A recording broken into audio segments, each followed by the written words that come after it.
Another feature that Excel provides to help us get a better understanding on how our spreadsheet is functioning and how the formulas within the spreadsheet relate to each other is being able to show formulas.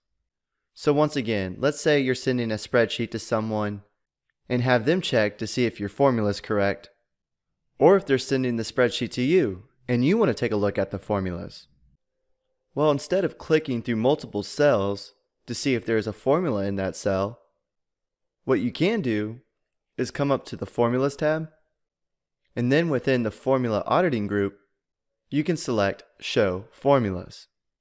And if you give this button a click, now instead of our spreadsheet showing the values that our formulas produce, it's actually showing the formulas written in those cells.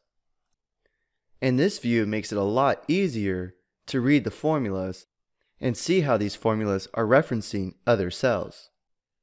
Now I'm going to show you another trick on how to quickly find the cells that have formulas in them.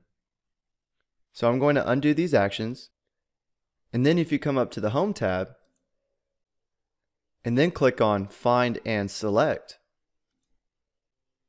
and then click on Formulas, Excel automatically selects all the cells that have formulas with them. And since these cells are selected, you can give them a fill color, and now it is easily noticeable which cells have formulas in them.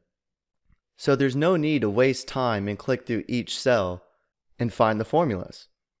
You can either show the formulas or find and select the formulas and give those cells a fill color.